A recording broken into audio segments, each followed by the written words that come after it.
Cinema kangaroo ಇವಾಗ release ಆಗಿದೆ. ನಾನು ಅಂದ್ಕೊಂಡಿದ್ದಕ್ಕಿಂತ ಜಾಸ್ತಿ ಒಳ್ಳೆ ರೆಸ್ಪಾನ್ಸ್ ಬರ್ತಾ ಇದೆ. ಇಲ್ಲೆಲ್ಲರೂ ಹೇಳ್ತಾ ಇದ್ರು ಆಚೆ ಹೋಗ್ಬೇಕಾದ್ರೆ ಆಪ್ತ ಮಿತ್ರ ಇದ್ದಂಗಿದೆ ಅಂತ ಅಲ್ವಾ? ಎಲ್ಲರೂ ಅದೇ ಹೇಳ್ತಾ ಇದ್ದಾರೆ. ಇಲ್ಲೆಲ್ಲರೂ ಹೇಳ್ತಾ ಇದ್ರು ಆಚೆ ಹೋಗ್ಬೇಕಾದ್ರೆ ಆಪ್ತ ಮಿತ್ರ ಇದ್ದಂಗಿದೆ ಅಂತ ಅಲ್ವಾ? ಎಲ್ಲರೂ ಅದೇ ಹೇಳ್ತಾ ಇದ್ದಾರೆ. ಯಾಕೆಂದ್ರೆ ಅವ್ರು ಮಾಡಿರೋಂಥ ಸಿನಿಮಾ, ನಾನು ಇದರಲ್ಲೊಬ್ಬ ಚಿಕ್ಕ ಪಾತ್ರಧಾರಿ ಅಷ್ಟೇ. ಪ್ರತಿಯೊಂದು ಹಂತದಲ್ಲೂ ನೀವೇನು ಯೋಚನೆ ಮಾಡ್ತೀರಾ, ನೀವೇನು ಗೆಸ್ ಮಾಡ್ತೀರಾ, ಆ ಗೆಸ್ಸು ರಾಂಗ್ ಆಗ್ತಾನೆ ಹೋಗುತ್ತೆ ಸಿನಿಮಾಲಿ. ಅದೇ ಗೆಸ್ನ ನಾನು ಮಾಡಿದ್ದೆ, ಬಟ್ ಎಲ್ಲೋ ಒಂದು ಕಡೆ ನಂದು ಗೆಸ್ಗಳು ರಾಂಗ್ ಆಗಿತ್ತು. ಇವತ್ತು ಪ್ರತಿಯೊಬ್ಬರು ನೋಡ್ದಲ್ಲ ಅನ್ಕೋತಾರೆ, ಟ್ವಿಸ್ಟು ಯೋಚನೆ ಮಾಡಿರಲಿಲ್ಲ ಯಾರೂ ಅಂತ. ಸೊ ಎಲ್ಲೋ ಒಂದು ಕಡೆ ಅದು ಹೈಲೈಟ್ ಆಗಿದೆ ಸಿನಿಮಾಗೆ. ಸೊ ಜನ ಇಷ್ಟಪಟ್ಟಿದ್ದಾರೆ. ನಿಜವಾಗ್ಲೂ ಹೇಳ್ತೀನಿ, ಸಕ್ಸಸ್ಸು ಫೇಲ್ಯೂರು ಬಗ್ಗೆ ನಾನು ಯೋಚನೆ ಮಾಡೋ ವ್ಯಕ್ತಿ ಅಲ್ವೇ ಅಲ್ಲ. ಸೊ ಬಹುಶಃ ಎಲ್ಲೋ ಈ ಸಿನಿಮಾನು 1 ವರ್ಷ ಓಡುತ್ತೆ ಅಂತ ನಮಗೆ ಆಸೆ. ನೋಡೋಣ, ಅದು ಜನರ ಕೈಲಿದೆ.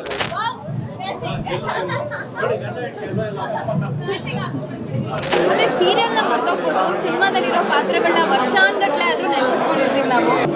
ಒಂದು ಸಸ್ಪೆನ್ಸ್ ಥ್ರಿಲ್ಲರ್, ನೆಕ್ಸ್ಟ್ ಏನಾಗುತ್ತೆ ಕಾಯ್ದು ಕುತ್ಕೊಂಡು ನೋಡುವಂಥ ಮೂವಿ. ಸೊ ಸೀರಿಯಲ್ ಆದಮೇಲೆ ನೆಕ್ಸ್ಟು ನಿಮ್ಮದು ಒಂದು ಮೂವಿ ಬಂತು, ಅದಾದಮೇಲೆ ಇದು ತುಂಬ ಎಕ್ಸ್ಪೆಕ್ಟೆಡ್ ಮೂವಿ ಅಂತ ಹೇಳ್ಬೋದು. ಈ ಚಿತ್ರದ ಬಗ್ಗೆ ನೀವೇನು ಹೇಳ್ತೀವಿ? ಈಗ ನೀವು ಸಿನಿಮಾ ನೋಡಿದ್ದೀರಲ್ವಾ, ನೀವು ಜಾಸ್ತಿ ಹೇಳಿದ್ರೆ ಅಥೆಂಟಿಕ್ ಆಗಿರುತ್ತೆ. ನಾನು ಹೇಳಿದ್ರೆ ನಮ್ಮ ಸಿನಿಮಾ ಚೆನ್ನಾಗಿದೆ ಅಂತಲೇ ಅನಿಸುತ್ತೆ. ಪ್ಲೀಸ್ ನನಗೋಸ್ಕರ ನಿಮ್ಗೆ ಏನು ಅನಿಸ್ತು ಅಂತ ಪ್ರಾಮಾಣಿಕವಾಗಿ ಹೇಳಿ. ಅಷ್ಟು ಹೇಳಿದ್ದು ನಿಮಗೆ ಏನೋ ನೆಕ್ಸ್ಟ್ ಏನಾಗುತ್ತೆ ಅನ್ನೋದು ಜಾಸ್ತಿ ಅಂತಲೇ ಬಟ್ ಅಂದರೆ ನೀವು ಅದು ಆ್ಯಕ್ಟ್ ಮಾಡಿದ್ದು ನಿಮ್ಗೆ ಇನ್ನೂ ಜಾಸ್ತಿ ಗೊತ್ತಿರುತ್ತೆ. ಇದರಲ್ಲಿ ಇನ್ನೊಂದು ತುಂಬ ಇಂಪಾರ್ಟೆಂಟ್ ಮೆಸೇಜ್ ಇದೆ ಭ್ರೂಣ ಹತ್ಯೆ ಬಗ್ಗೆ. ಸೊ ಇದು ಫುಲ್ ಸ್ಟೋರಿ ನಿಮಗೆ ಗೊತ್ತಿತ್ತ, ಇದ್ರ ಬಗ್ಗೆ ನೀವು ಏನು ಹೇಳ್ತೀರಾ? ಹಾಂ, ಡೆಫಿನೆಟ್ಲಿ ಗೊತ್ತಿತ್ತು. ಮತ್ತು ಇದ್ರ ಸ್ಪೆಷಾಲಿಟಿ ಏನು ಅಂತಂದರೆ, ನಮ್ಮ ಡೈರೆಕ್ಟರು ಈ ಸಿನಿಮಾದ ಕಥೆನ ಬಾಯಲ್ಲಿ ಹೇಳಿಲ್ಲ, ಆ್ಯನಿಮೇಷನಲ್ಲಿ ತೋರಿಸಿದ್ರು. ಇಡೀ ಸಿನಿಮಾ ಹೇಗೆ ಬರುತ್ತೆ ಅಂತ ನನಗೆ ನೋಡ್ಬಿಟ್ಟಿದ್ದೆ ಮೊದಲೇ ದಿನ. ಅದನ್ನು ನೋಡಿದ ತಕ್ಷಣ ನನಗೆ ಇಂಪ್ರೆಸ್ ಆಯಿತು. ಅಂದರೆ ಈ ಕಥೆಯಲ್ಲಿ ಒಂದು ತಾಕತ್ತಿದೆ, ಈ ಕಥೆಗೆ ಜನಕ್ಕೆ ರೀಚ್ ಆಗೋದು ಅಂತ. ಆ್ಯಂಡ್ ನನ್ನ ಕ್ಯಾರೆಕ್ಟರ್ ಮೇಲೆ ತುಂಬ ಚೆನ್ನಾಗಿ ಬರೆದಿದ್ರು. ಪ್ರತಿಯೊಂದು ಕ್ಯಾರೆಕ್ಟರ್ ತುಂಬ ಕ್ರಾಫ್ಟ್ ಎಲ್ಲ ತುಂಬ ಚೆನ್ನಾಗಿದೆ ಅನ್ನೋಕ್ಕಿಂತ ಸೆಂಟಿಮೆಂಟಲ್ ಥ್ರಿಲ್ಲರ್ ಮೂವಿ. ಎಲ್ಲ ಫ್ಯಾಮಿಲಿಗೆ ಎಲ್ಲರಿಗೂ ಇಷ್ಟ ಆಗುವಂಥ ಸಿನಿಮಾ. ಥಿಯೇಟ್ರಿನ ಆಚೆ ಬಂದಿದ ತಕ್ಷಣ ವೈಬೇ ಚೇಂಜ್ ಆಗಿಬಿಟ್ಟಿದೆ ನನಗೆ. Immediately people are liking me for my character. ಅದಕ್ಕೆ ನಂಗೆ ಸಖತ್ ಖುಷಿ ಆಗ್ತಾ ಇದೆ. ಇನ್ನೊಂದು ಏನಂದರೆ, ನಾವು ಅಂದ್ಕೊಂಡಿದ್ವಿ ಆದಿತ್ಯದ್ದು ಜಾಸ್ತಿ ಇರುತ್ತೆ ಸ್ಕ್ರೀನ್ ಪ್ಲೇ, ಮತ್ತು ಅವ್ರನ್ನ ಇಂಟ್ರೆಸ್ಟ್ ಇಟ್ಟು ನೋಡ್ತೀವಿ ಅಂತ ನಾವು ಅಂದ್ಕೊಂಡಿದ್ವಿ. ಬಟ್ ಅಲ್ಲಿ ಗೊತ್ತಾಯಿತು ನಿಮ್ಮೊಂದು ಇಂಟ್ರೆಸ್ಟ್ ಇಟ್ಟು ನೋಡಬೇಕು ಅನ್ನೋದು. ಸೊ ನಿಮ್ಮದು ಒಂದು ಇದು ಮಾತ್ರ ಏನಿಲ್ಲ, ಜಾಸ್ತಿ ಟೈಮ್ ನಿಮ್ಮದೇ ಇರೋದು. ಸೊ ಲಾಸ್ಟ್ ಸೆಕೆಂಡ್ ಹಾಫ್ ಆದಮೇಲೆ ನಿಮ್ಮ ಮೇಲೆ ಎಲ್ಲಾದರೂ ಇಂಟ್ರೆಸ್ಟ್ ಬರುತ್ತೆ. ಇದ್ರ ಬಗ್ಗೆ ಏನು ಹೇಳ್ತೀರಾ?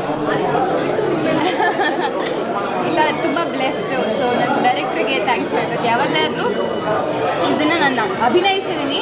ಒಬ್ಬ ರೈಟ್ರಾಗಿ ನನಗೆ ಇನ್ನೊಬ್ಬ ರೈಟ್ರ್ ಕೆಲಸದ ಬಗ್ಗೆ ನನಗೆ ತುಂಬ ಗೌರವ ಇದೆ.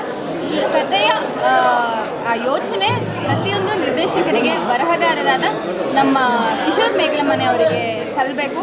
ಆ್ಯಂಡ್ ಈ ಕಥೆನ ಹೀಗೆ ತೋರಿಸಿದ್ದಕ್ಕೆ ನಮ್ಮ ಛಾಯಾಗ್ರಾಹಕರು DOP ಉದಯಲೀಲಾ ಅವರಿಗೆ ನಾನು ಥ್ಯಾಂಕ್ಸ್ ಹೇಳೋಕ್ಕೆ ಇಷ್ಟಪಡ್ತೀನಿ. ಮತ್ತು ಮ್ಯೂಸಿಕ್ ಆಗಿರ್ಬೋದು, ಪ್ರತಿಯೊಂದು ನಾನೇನಿದ್ರು ಈ ಪಾತ್ರ ಈ ಗಟ್ಟಿಯಾಗಿ ಬರೆದಿರೋದಕ್ಕೆ ನಾನು ಅದನ್ನು ಪರ್ಫಾರ್ಮ್ ಮಾಡೋಕ್ಕೆ ಸಾಧ್ಯ ಆಗಿದೆ. So all thanks to the technicians. ಇನ್ನೊಂದು ಲಾಸ್ಟ್ ಕ್ವಶನ್ ಏನಂದರೆ, ನೀವು ಸೀರಿಯಲ್ ಮಾಡುವಾಗ ನಿಮಗೆ ಲೇಡೀಸ್ ಫ್ಯಾನ್ಸ್ ಜಾಸ್ತಿ ಇತ್ತು, ಅದಾದಮೇಲೆ ಗ್ಯಾಪ್ ಆಯಿತು, ಫ್ಯಾನ್ಸ್ ಎಲ್ಲ ಕಡಿಮೆ ಆಗ್ಬಿಟ್ಟು ಮತ್ತೆ ಈ ಚಿತ್ರದ ಮೂಲಕ ಮತ್ತೆ ಅದು ಫ್ಯಾನ್ಸ್ ಲೇಡೀಸ್ ಫ್ಯಾನ್ಸ್ ಹಾಗೆ ಆಗ್ತಾರೆ ನಿಮಗೆ. ಸೊ ಅದ್ರ ಬಗ್ಗೆ ಏನು ಹೇಳ್ತೀರಾ? ಒಳ್ಳೆ ಕೆಲಸ ಮಾಡಿದಾಗ ಜನ ಅಪ್ರಿಷಿಯೇಟ್ ಮಾಡ್ತಾರೆ. ಇದು ಖಂಡಿತ ಸಾರ್ವಕಾಲಿಕ, ಇಟ್ ಈಸ್ ಆಲ್ವೇಸ್ ದೇ. ಇದು ಒಂದು ಒಳ್ಳೆ ಕೆಲಸ, ಜನಕ್ಕೆ ಇಷ್ಟ ಆಗ್ತಾ ಇದೆ. ಫ್ಯಾನ್ಸ್ ಆಗಲಿ ಅಂತ ಮಾಡೋದ್ರಿಂದ ಒಳ್ಳೆ ಕೆಲಸ ಮಾಡಿದರೆ ಅದನ್ನು ಆ ಅಭಿರುಚಿ ಇರೋರು ಎಲ್ಲರೂ ಅದನ್ನು ಇಷ್ಟಪಡ್ತಾರೆ. ಅದೇ ಸೀರಿಯಲ್ನ ಮರ್ತೋಗ್ಬೋದು, ಸಿನಿಮಾದಲ್ಲಿರೋ ಪಾತ್ರಗಳನ್ನ ವರ್ಷಾನ್ಗಟ್ಲೆ ಆದರೂ ನೆನ್ಪಿಟ್ಕೊಂಡಿರ್ತೀವಿ ನಾವು. ಸೊ ಹಾಗಾಗಿ ಕ್ಯಾಂಗರು ಸಿನಿಮಾ ನನಗೆ ತುಂಬ ಸ್ಪೆಷಲ್ ಅಂತ ನಾನು ಅನ್ಕೋತೀನಿ.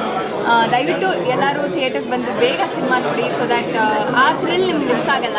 ಆಮೇಲೆ TV ಬಂದಮೇಲೆ OTT ಬಂದಮೇಲೆ ನೋಡ್ಬೋದು, ಬಟ್ ಇಷ್ಟು ದೊಡ್ಡ ತೆರೆ ಮೇಲೆ ಒಂದು ಥ್ರಿಲ್ಲಿಂಗ್ ಸೆಂಟಿಮೆಂಟಲ್ ಸಿನಿಮಾನ ನಮ್ಮ ಉತ್ತರ ಕರ್ನಾಟಕದಲ್ಲಿ ಫುಲ್ ನಿಮ್ಮ ಅಭಿಮಾನಿಗಳು.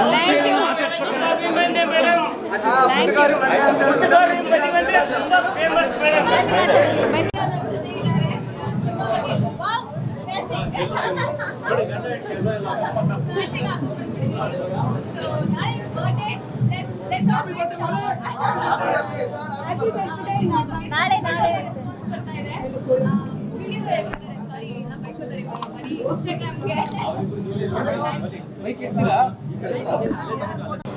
ಸಿನಿಮಾ ಕ್ಯಾಂಗರು ಇವಾಗ ರಿಲೀಸ್ ಆಗಿದೆ. ನಾನು ಅಂದ್ಕೊಂಡಿದ್ದಕ್ಕಿಂತ ಜಾಸ್ತಿ ಒಳ್ಳೆ ರೆಸ್ಪಾನ್ಸ್ ಹೇಳ್ತಾ ಇದ್ರು ಆಚೆ ಹೋಗ್ಬೇಕಾದ್ರೆ ಆಪ್ತ ಮಿತ್ರ ಇದ್ದಂಗಿದೆ ಅಂತ ಅಲ್ವಾ. ಎಲ್ಲರೂ ಅದೇ ಹೇಳ್ತಾ ಇದ್ದಾರೆ. ಆ ಒಂದು ಥ್ರಿಲ್ಲಿಂಗ್ ಎಲಿಮೆಂಟ್ ಇದೆ ಅಂತ ಮತ್ತು ಫ್ಯಾಮಿಲಿ ಎಲಿಮೆಂಟ್ ಇದೆ ಅಂತ ಹೇಳೋಕ್ಕೋಸ್ಕರ ಆ ಸಿನಿಮಾನ ಉದಾಹರಣೆಗೆ ತಗೋತಿದ್ದಾರೆ ಅಂತ ನಾನು ಅಂದ್ಕೊಂಡಿದ್ದೀನಿ. ಸೊ ಸಖತ್ ಎಕ್ಸೈಟಿಂಗ್ ಅನುಭವ ನನಗೆ. ಇದು ನನ್ನ ಫಸ್ಟ್ ಟೈಮ್ ಇಷ್ಟು ಎಕ್ಸೈಟ್ ಆಗಿರೋದು ಸಿನಿಮಾ ರಿಲೀಸ್ ದಿನ ನಾನು. ಬಿಕಾಸ್ ಈ ಸಿನಿಮಾ ಅಷ್ಟು ಒಳ್ಳೆ ಕ್ವಾಲಿಟಿ ಬಂದಿದೆ. ಸೊ ನಾನು ಮೇಯ್ನಾಗಿ ಕಿಶೋರ್ ಮೇಘರಮನೆ ನಮ್ಮ ನಿರ್ದೇಶಕರಿಗೆ, ಸಿನಿಮಾಟೋಗ್ರಫರ್ ಉದಯ್ ಲೀಲಾ ಸರ್ಗೆ ಆ್ಯಂಡ್ ಸಾಧು ಸರ್ಗೆ, ಆದಿತ್ಯ ಅವ್ರಿಗೆ thank you so much. You are so wonderful. ಎಲ್ರಿಗೂ ಥ್ಯಾಂಕ್ಸ್ ಹೇಳೋಕ್ಕೆ ಇಷ್ಟಪಡ್ತೀನಿ. ಮತ್ತು ಇಲ್ಲಿ ಬಂದಿರೋ ಅಷ್ಟು ಆಡಿಯನ್ಸ್ಗೆ ತುಂಬ ಥ್ಯಾಂಕ್ಸ್ ಹೇಳೋಕ್ಕೆ ಇಷ್ಟಪಡ್ತೀನಿ. ಇಷ್ಟಪಟ್ಟು ನೋಡ್ತಾ ಇದ್ದಾರೆ ಸಿನಿಮಾನ. ಈಗ ಮನೆಗೆ ಹೋಗ್ಬಿಟ್ಟು ನನ್ನ ಫ್ಯಾಮಿಲಿನ ಕರ್ಕೊಂಬರ್ತೀವಿ ಅಂತ ಹೇಳ್ತಾ ಇದ್ದಾರೆ. ಇದಕ್ಕಿಂತ ಇನ್ನೇನು ಒಳ್ಳೆ ಕಾಂಪ್ಲಿಮೆಂಟ್ ಬೇಕು ಅಂತ ನಂಗೆ ಅನ್ಸಲ್ಲ. ನಿಮ್ಮ ಪಾತ್ರದ ಬಗ್ಗೆ ಎಷ್ಟು ಖುಷಿ ಇದೆ? ನಂಗೆ ತುಂಬ ಖುಷಿ ಇದೆ.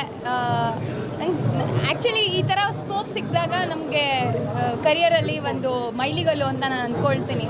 ಸೊ ಇಷ್ಟೇ ಪ್ರಯತ್ನ ಪಟ್ಟರು ಕೊನೆಗೆ ನಮ್ಮ ಪ್ರೇಕ್ಷಕರು, ನಮ್ಮ ಜನ, ನಮ್ಮ ಅಭಿಮಾನಿಗಳು ಅದಕ್ಕೆ ಒಂದು ಪ್ರಿಂಟ್ನ ಒತ್ತಬೇಕು, ಸಕ್ಸಸ್ ಪ್ರಿಂಟ್ನ. ಅದು ಬಹುಶಃ ಎಲ್ಲೋ ಇವತ್ತು ಒಂದು ಕಡೆಯಿಂದ ಕಾಣ್ತಾ ಇದೆ. ಯಾಕೆಂದರೆ ಪ್ರತಿಯೊಬ್ಬರು ಬಂದು ಜನ ಸಿನಿಮಾ ನೋಡಿದವರೆಲ್ಲ ತುಂಬ ಚೆನ್ನಾಗಿದೆ ಅಂತ ಹೇಳ್ತಿದ್ದಾರೆ. ಪ್ರತಿಯೊಬ್ಬರೂ ಕ್ಲೈಮ್ಯಾಕ್ಸ್ ಬಗ್ಗೆ ತುಂಬ ಚೆನ್ನಾಗಿ ಮಾತಾಡ್ತಾ ಇದ್ದಾರೆ. ಯಾಕೆಂದ್ರೆ ತುಂಬ ಕೆಲವು ಹೆಣ್ಮಕ್ಳು ಬಂದು ಹೇಳಿದ್ರು ಲಾಸ್ಟಲ್ಲಿ ಕಣ್ಣಲ್ಲಿ ನೀರು ಬಂದ್ಬೋದು. ಅದು ನಾನೇನು ಹೇಳೋಕ್ಕೆ, ನಾನೊಬ್ಬ ಪಾತ್ರಧಾರಿ ಅಷ್ಟೇ ಸಿನಿಮಾಲಿ. ಇದೆಲ್ಲ ಕಂಪ್ಲೀಟ್ ಕ್ರೆಡಿಟ್ ನಾನು ಡೈರೆಕ್ಟ್ರಿಗೆ ಹೋಗ್ಬೇಕು, ನಮ್ಮ ನಿರ್ಮಾಪಕರಿಗೆ ಹೋಗ್ಬೇಕು. ಯಾಕೆಂದರೆ ಅವ್ರು ಮಾಡಿರೋಂಥ ಸಿನಿಮಾ, ನಾನು ಇದರಲ್ಲೊಬ್ಬ ಚಿಕ್ಕ ಪಾತ್ರಧಾರಿ ಅಷ್ಟೇ.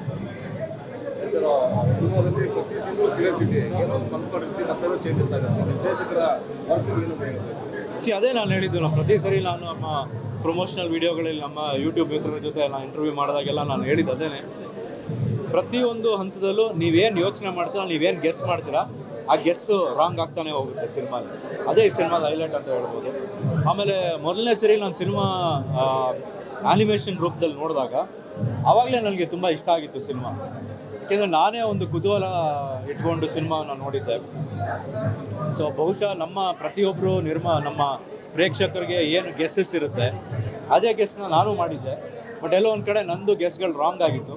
ಇವತ್ತು ಪ್ರತಿಯೊಬ್ಬರು ನೋಡ್ದಲ್ಲ ಅನ್ಕೋತಾರೆ, ಟ್ವಿಸ್ಟು ಯೋಚನೆ ಮಾಡಿರಲಿಲ್ಲ ಯಾರೂ ಅಂತ. ಸೊ ಎಲ್ಲೊಂದು ಕಡೆ ಹೈಲೈಟ್ ಆಗಿದೆ ಸಿನಿಮಾಗೆ. ಸೊ ಜನ ಇಷ್ಟಪಟ್ಟಿದ್ದಾರೆ. ಆ ಥರ ನೋಡೋಕೆ ಹೋದರೆ ಪ್ರತಿಯೊಬ್ಬರು ತಮ್ಮ ಕ್ಯಾರೆಕ್ಟರ್ನ ತುಂಬ ಚೆನ್ನಾಗಿ ಮಾಡಿದ್ದಾರೆ. ರಂಜಿನಿಯವರು ತುಂಬ ಚೆನ್ನಾಗಿ ಪರ್ಫಾರ್ಮ್ ಮಾಡಿದ್ದಾರೆ. ಆಮೇಲೆ ಈ ಸಿನಿಮಾದಲ್ಲಿ ಮಾಡಿದಂಥ ಪ್ರತಿಯೊಬ್ಬ ಪಾತ್ರಧಾರಿನೂ ತುಂಬ ಚೆನ್ನಾಗಿ ಮಾಡಿದ್ದಾರೆ. ಸೊ ದಯವಿಟ್ಟು ನಾನು ಪ್ರೇಕ್ಷಕರಲ್ಲಿ ಕೇಳ್ಕೊಳ್ಳೋದು ಒಂದೇ, ಇವತ್ತು ಸಿನಿಮಾವನ್ನು ನೋಡಿದವರು ದಯವಿಟ್ಟು ಸಸ್ಪೆನ್ಸ್ನ ದಯವಿಟ್ಟು ಯಾರಿಗೂ ಹೇಳೋಕ್ಕೆ ಹೋಗಬೇಡಿ. ಯಾಕೆಂದರೆ ಈಗ ನಮ್ಮ ಫಸ್ಟ್ ಮಾರ್ನಿಂಗ್ ಶೋ ಎಲ್ಲ ಕಡೆ ಎಂಟೈರ್ ಕರ್ನಾಟಕ ಎಕ್ಸ್ಟ್ರಾರ್ಡಿನರಿ ಓಪನಿಂಗ್ ತೊಗೊಂಡಿದೆ ಸಿನಿಮಾ. ಆಮೇಲೆ ತುಂಬ ಒಳ್ಳೆ ರಿಪೋರ್ಟ್ನ ಪಡ್ಕೊಂಡಿದೆ ಸಿನಿಮಾ. ಸೊ ಪ್ರತಿ ಹಂತದಲ್ಲ, ಮೈಸೂರು ಇರಲಿ, ಮಂಡ್ಯ ಇರಲಿ, ಹುಬ್ಳಿ ಧಾರವಾಡ ಕಡೆ, ನಮ್ಮ ನಾರ್ತ್ ಕರ್ನಾಟಕ, ಆಮೇಲೆ ನಮ್ಮ ಮಂಗಳೂರು, ಚಿತ್ರದುರ್ಗ, ದಾವಣಗೆರೆ, ಶಿವಮೊಗ್ಗ ಎಲ್ಲ ಕಡೆ ಎಕ್ಸ್ಟ್ರಾರ್ಡಿನರಿ ಓಪನಿಂಗ್ ತೊಗೊಂಡಿದೆ ಸಿನಿಮಾ. ಸೊ ಇಲ್ಲಿವರೆಗೂ ನೋಡಿದವರು ನನ್ನ ಇನ್ಸ್ಟಾಗ್ರಾಮಲ್ಲಿ ನಾನ್ ಸ್ಟಾಪ್ ಮೆಸೇಜ್ಗಳು ಬರ್ತಾ ಇದೆ ನನಗೆ. ಸೊ ನಾನು ಪ್ರತಿಯೊಬ್ಬರಿಗೂ ನಾನು ಎಷ್ಟು ಧನ್ಯವಾದಗಳನ್ನ ತಿಳಿಸಿದ್ರು ನಾನು ಇವತ್ತು ಸಾಲದು ಅಂತ ಅನಿಸುತ್ತೆ. ನಿಮ್ಮ ಎಲ್ಲ ಆಶೀರ್ವಾದ, ತಮ್ಮ ಪ್ರೋತ್ಸಾಹ ಕನ್ನಡ ಚಿತ್ರರಂಗದ ಮೇಲಿರಲಿ, ಕನ್ನಡ ಸಿನಿಮಾಗಳ ಮೇಲಿರಲಿ. ಒಳ್ಳೊಳ್ಳೆ ಸಿನಿಮಾಗಳು ಬಂದರೆ ನೀವು ಈ ಥರ ಕೈ ಹಿಡಿದಾಗ ನಮಗೊಂದು ಸ್ವಲ್ಪ ಧೈರ್ಯ ಬರುತ್ತೆ. ಇನ್ನೂ ಅತಿ ಹೆಚ್ಚಿನ ಒಳ್ಳೊಳ್ಳೆ ಸಿನಿಮಾಗಳು, ದೊಡ್ಡ ದೊಡ್ಡ ಸಿನಿಮಾಗಳು ಮಾಡೋದಕ್ಕೆ ನಮಗೂ ಒಂದು ಧೈರ್ಯ ಬರುತ್ತೆ, ಹುಮ್ಮಸ್ಸು ಬರುತ್ತೆ. ಸೊ ಮತ್ತೊಮ್ಮೆ ಕೇಳ್ಕೊತಾ ಇದ್ದೀನಿ, ದಯವಿಟ್ಟು ಸಿನಿಮಾವನ್ನು ನೋಡಿದವರು ಸಸ್ಪೆನ್ಸ್ನ ಯಾರಿಗೂ ಹೇಳಬೇಡಿ. ಓಕೆ. ನನಗೆ ಒಬ್ಬರು ಹೊಸ ಡೈರೆಕ್ಟರ್ ಅಂತ ಅನ್ನಿಸ್ಲೇ ಇಲ್ಲ. ಯಾಕೆಂದರೆ ಅವರು ಹೋಮ್ವರ್ಕ್ಸ್ ಅಷ್ಟು ಚೆನ್ನಾಗಿ ಮಾಡ್ಕೊಂಡಿದ್ರು. ಆಮೇಲೆ ಶೂಟಿಂಗ್ ಮಾಡ್ಬೇಕಾದ್ರೂ ಅಷ್ಟೇ, ಪ್ರತಿ ಶಾರ್ಟ್ ಆಗಿರ್ಬೋದು ನಾವೆಲ್ಲ ಆಸ್ ಎ ಟೀಮ್ ವರ್ಕ್ ಮಾಡಿದ್ದೀವಿ. ನಮ್ಮ ಉದಯ್ ಲೀಲಾ ಇರ್ಬೋದು, ನಮ್ಮ ಸಿನಿಮಾಟೋಗ್ರಾಫರ್ ಕ್ಯಾಮ್ರಾಮನ್ ಉದಯ್ ಲೀಲಾ ಇರ್ಬೋದು, ನಮ್ಮ ಕಂಪ್ಲೀಟ್ ಎಂಟೈರ್ ಡೈರೆಕ್ಷನ್ ಟೀಮ್ ಇರ್ಬೋದು, ನಮ್ಮ ಕಿಶೋರ್ ನಿರ್ದೇಶಕರು ಇರ್ಬೋದು. ಪ್ರತಿಯೊಬ್ಬರೂ ಏನೇ ಮಾಡಬೇಕಾದ್ರೂ ಡಿಸ್ಕಸ್ ಮಾಡ್ಕೊಂಡು ಮಾಡಿದ್ವಿ.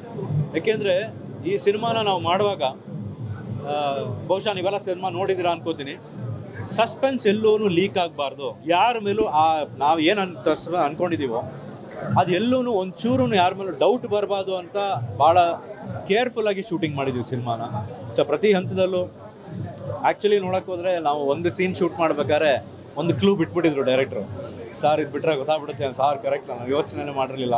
ಸೊ ಆಗೇನಾಗುತ್ತೆ, ಒಂದೊಂದು ಸರಿ ಸಿಕ್ಕಾಪಟ್ಟೆ ಇನ್ವಾಲ್ವ್ಮೆಂಟ್ ಆದಾಗ್ಲೂ ಒಂದೊಂದು ಸರಿ ಅದ್ರದ್ದು ಗ್ರಿಪ್ ಹೊಟ್ಟೋಗುತ್ತೆ. ಸೊ ಅದಕ್ಕೆ ನಾವೆಲ್ಲ ಕಂಪ್ಲೀಟ್ ಟೀಮ್ ಆಗಿ ವರ್ಕ್ ಮಾಡಿದಾಗ ಅದು ಒಂದು ಗ್ರಿಪ್ಪು ಹಾಗೆ ಉಳ್ಕೊಳುತ್ತೆ. ಈ ಪಾತ್ರ ಯಾವ ರೀತಿ ಸ್ಯಾಟಿಸ್ಫ್ಯಾಕ್ಷನ್ ಇದೆ? ಮೇಡಮ್ ಸ್ಯಾಟಿಸ್ಫ್ಯಾಕ್ಷನ್ ಅಂದರೆ ನನಗೆ ಒಂದು ಒಳ್ಳೆ ಸಿನಿಮಾ ಮಾಡಿರೋಂಥ ಸ್ಯಾಟಿಸ್ಫ್ಯಾಕ್ಷನ್. ಆ ಸಿನಿಮಾದಲ್ಲಿ ನಾವೊಂದು ಪಾತ್ರ. ಸೊ ಚಿಕ್ಕಮಂಗ್ಳೂರಿಗೆ ಬೇರೆ ಕೇಸ್ಗೋಸ್ಕರ ಹೋಗ್ತಾನೆ, ಅಲ್ಲಿ ಬೇರೆ ಕೇಸ್ ಓಪನ್ ಆಗುತ್ತೆ. ಸೊ ಅದು ಒಂದು ನಾನು ಮಾಡಿರೋಂಥ ಒಂದು ನನ್ನ ಇಷ್ಟು ಸಿನಿಮಾಗಳಲ್ಲಿ ಮಾಡಿರೋಂಥ ಒಂದು ಅದ್ಭುತವಾದ ಪಾತ್ರ ಅಂತ. ಕ್ಯಾರೆಕ್ಟರ್ ಇದು ಸ್ಟೋರಿ ಯಾವ ರೀತಿ ಸಕ್ಸಸ್ ಅಂದ್ರೆ ಈ ಸಿನಿಮಾ ಎಷ್ಟು ಸಕ್ಸಸ್ ಆಗುತ್ತೆ ಅಂತ ಮೇಡಮ್ ನನಗೆ ನಿಜವಾಗ್ಲೂ ಹೇಳ್ತೀನಿ, ಸಕ್ಸಸ್ಸು ಫೇಲ್ಯೂರು ಬಗ್ಗೆ ನಾನು ಯೋಚನೆ ಮಾಡೋ ವ್ಯಕ್ತಿ ಅಲ್ವೇ ಅಲ್ಲ.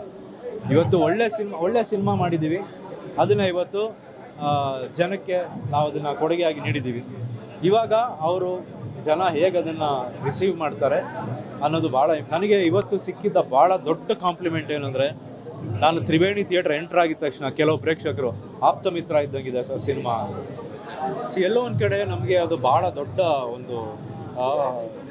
ಒಂದು ಕಾಂಪ್ಲಿಮೆಂಟ್ ಅಂತ ಹೇಳ್ಬೋದು.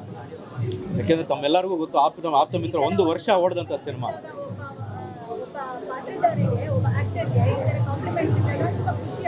ಹೌದು, ಯಾಕೆಂದರೆ ಆಪ್ತ ಮಿತ್ರ 1 ವರ್ಷ ಓಡಿದಂಥ ಸಿನಿಮಾ ನಮ್ಮೆಲ್ಲರಿಗೂ ಗೊತ್ತಿದೆ. ಸೊ ಬಹುಶಃ ಎಲ್ಲೋ ಈ ಸಿನಿಮಾನು 1 ವರ್ಷ ಓಡುತ್ತೆ ಅಂತ ನಮಗೆ ಆಸೆ. ನೋಡೋಣ, ಅದು ಜನರ ಕೈಲಿದೆ. ಲಾಸ್ಟ್ ಮಾಡಿದ್ದು ಎದೆಗಾರಿಕೆ ಆದಮೇಲೆ ಮತ್ತೆ ಕ್ಯಾಂಗರು ಆದಮೇಲೆ ಮತ್ತೆ ಇನ್ನೆರಡು ಸಿನಿಮಾ ಅವರೇ ಮಾಡ್ತಾ ಇದ್ದಾರೆ. ಸೊ ಅದ್ರ ಬಗ್ಗೆ ಮಾಹಿತಿ ಆಮೇಲೆ ಕೊಡ್ತೀನಿ ಮೇಡಮ್. ಈಗ